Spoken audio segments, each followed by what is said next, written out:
Hi everyone, it's Rachel and Anthony. Hello. From Don't Crop Me Now. It's absolutely boiling in Manchester, UK here. We're in the middle of a heat wave. It's set to be about 30 degrees Celsius today and up to 34 to 37 over the next couple of days, which is literally nearly unheard of in this part of the UK. So we have come down to the plot quite early on because we wanted to water all the hanging baskets. We're not going to be staying because it's just too hot. We are going to see what is ready to harvest at this time of year. We're going to start to see if we've actually got any carrots. We haven't had a great carrot year this year. The germination, well, it was good actually to start off with, but then I let some of the seedlings dry out. So we got one row that looked pretty good, and then about a couple of weeks ago I have sown a few more seedlings in the other side of the bed. But let's see if we've actually got any carrots, because I'm hoping we're going to be able to make some coleslaw for this hot weather. So let's just see. Looking pretty good actually. Look at that perfect carrot. So I think I might take one more carrot.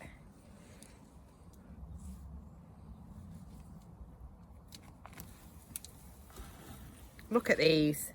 Oh, really happy with those. So that should be enough to add to some coleslaw or salads or something over the next couple of days. Let's keep going. I know there's loads of courgettes, but I want to see what's actually available on this plot. A lot of this plot has got this beans for drying really in the main. I know that there are some Calabrese broccoli that are nearly ready. So let's just go and have a look. I don't know if I'm going to pick these today.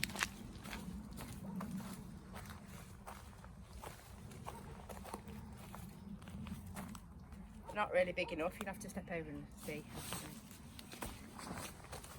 You can see we've got lots of Calabrese broccoli forming. This is probably the biggest one here, but it's not quite heading up yet. But with this really hot and dry weather, plants like broccoli and cauliflower love to go to seed. So we do need to keep a good eye on these.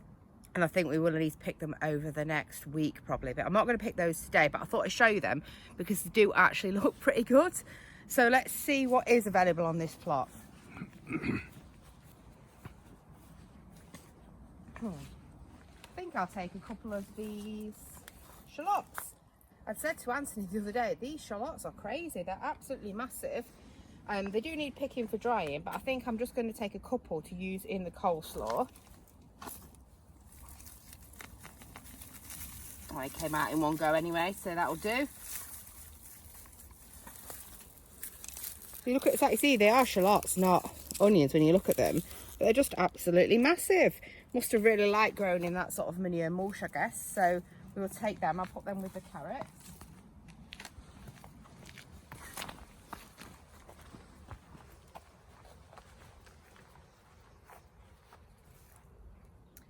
One thing I do like to add to coleslaw is some beetroot, and I know that we do have some that is ready in this sort of salad bed that I set up, so I think I'll see if I can grab a couple of those. If Anthony comes in here, you can see that this middle section is where we've got the beetroot here, and they're definitely getting a really good size here. I think I'll just take one and try and get just the one out. And look at that. Perfect fresh beetroot, which would be great in the coleslaw. Actually, to be honest, we might be eating coleslaw for a few days. I know whenever I come to a plot and I pick things, I was thinking I'm just going to take a couple of items, and you take them home and it's like a weekly shop. So it's really hard to take a small amount when you've got a big growing area like an allotment, but that will be good I think in this coleslaw, so we'll definitely take that.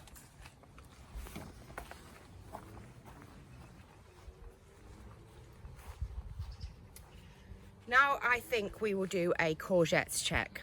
So I know we took quite a few courgettes in the week, so I know that there are some that are ready, and at this time of year you really need to keep a check on courgettes because they go from like nice small tasty ones or big ones for cooking to literal marrows, it feels like, overnight.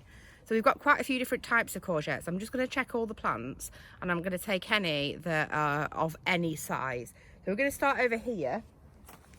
And these are the Italian white type of courgettes, and you can see that there are quite a few actually. So I think I might just take that one and leave that one to grow a bit so I can get it later in the week. They're not too bad. There's quite a lot that sort of size, but I don't want to take lots of them because we won't eat them all. I just don't want a million going really, really large. So we'll have to go back around the other side of the plot where the other courgettes are, just to see if there are any more that are ready.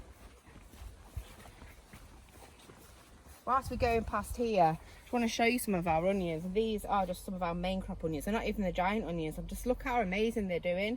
Like, so happy with these. We're going to get a brilliant crop of onions. They're only, you can see they're just drying off here. It's probably because it's quite going into this sort of drought, really. So the next lot of courgettes we actually grew in pots. These are the ones that I harvested from not very long ago, a couple of days ago. So you can see if you look in, there's lots of flowers, but I'm not sure if there'll be any fruits on these yet. There's some at the bottom. They're a little bit small though, if Anthony can see. I'll leave those ones in. Check the other pot.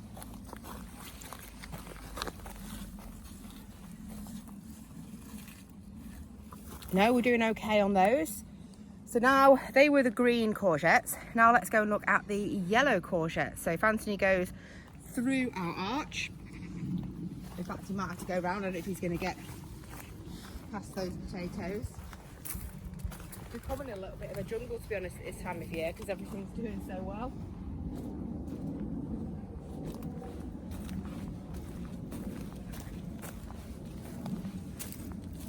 Now this was meant to be one of our overflow squash beds, but this is most certainly a courgette. This is a yellow courgette. There's quite a few setting here, but there's a really big one here, so I'm going to take this so we don't end up with a marrow. So that's a couple of courgettes, so we'll eat those maybe in an omelette or something. I'm not really sure, but we'll take those. So this is one of our bean areas, and as I mentioned earlier, the majority of the beans we do actually grow for drying because we really like to make lots of different meals with our canners. Really, we use the dry beans for. But this one is a eating for fresh bean. It's called Cobra. It's one of the best climbing sort of pencil beans that I've found, and the beans themselves are okay if you dry them at the end of season 2. But I thought we'd have a look on here, and we can see that we've definitely got the start of quite a few beans. There's one there. And these are very, very prolific. Once they start going, you literally get, it can feel like millions. And with your beans, the best thing is to keep picking them, because once they start to go to seed inside the pods, that's the signal to the plant to stop producing.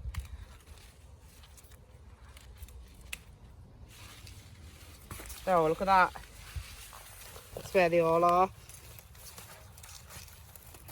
We normally plant more of these. We did like on a sort of an A-frame, but this year I just decided to plant less because we physically can't pick them and eat them that as quickly as they will grow.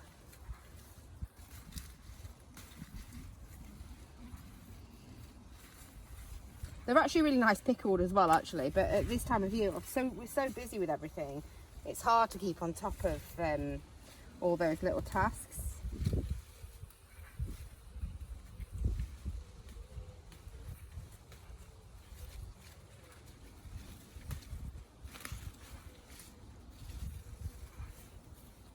There's actually loads down here.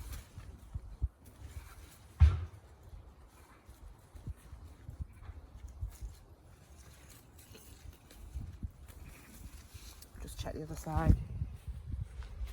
Check there aren't any more hiding here. Oh, there they are, lot. Hiding again.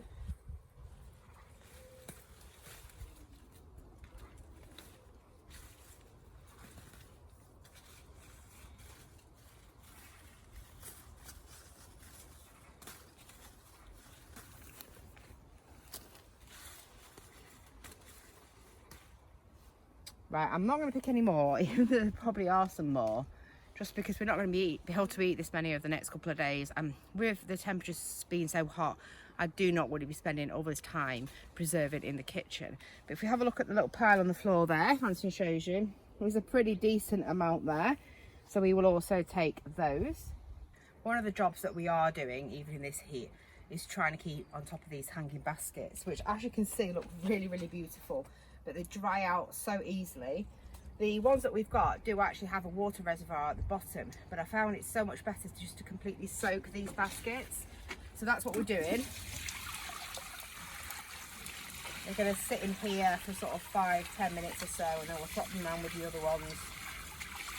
And they will suck up from the bottom as well. They're sitting in a pool of water.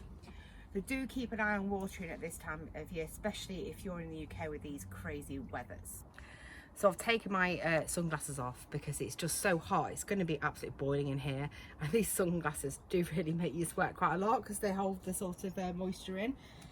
But we are going to pick a few chilies, which are doing absolutely amazing. They are doing really well in these self-watering pots. But quite interestingly, if we have a look at one of our long chilies here, come in so you can see, we've had a really interesting thing happen here. We've had this one that has formed, and I think this must have been a mega bloom. Let's look at that. And if you look at the normal long chilies, a bit like you can get mega blooms on tomatoes. I never knew that you could get them on chilies, but look at that. So I don't know how hot it's going to be because these long chilies aren't meant to be too hot. I am going to take a couple of these ones,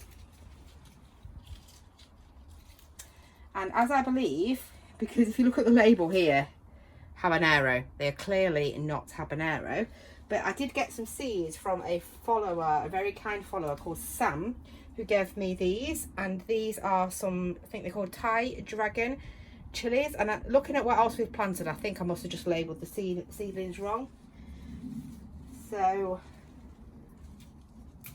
I'll take those ones. I'm not going to take any more. So we've got the weird one that happened on the long chilies, and these ones. Not sure what we use these in. We can make a spicy coleslaw maybe. Blueberries are starting to ripen up really well. Look at those, and if I put one on my hand you can see how big they are. You can see here where we actually got the plant really dried out, and the sort of very new shoots on the end have sort of died off, but luckily the plant itself has came back to life quite well. So that is great, really happy with them. And these blueberry bushes are sort of covered. We've got loads of black currants. To be honest, everything is ready now and really needs picking, but it's just far too hot to deal with. However, I am going to pick a few of these gooseberries because they are now perfectly ripe. So try and have a look at one of those. I'm not going to pick all of them because I'm probably going to get ripped to shreds getting some of these. You see they're perfect.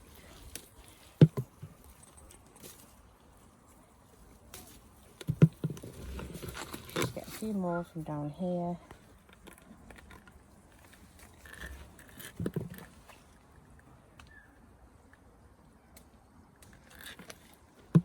Just so we can eat a few this afternoon. So this is what happens when we try and take the smallest harvest possible at the allotment. So as you can see, we're probably sorted for a good few days to make some nice salads in this ridiculously hot weather. So if you've enjoyed the video today, please like, comment and subscribe. It only takes a minute, but it really helps our channel. Take care everyone. Bye. Bye.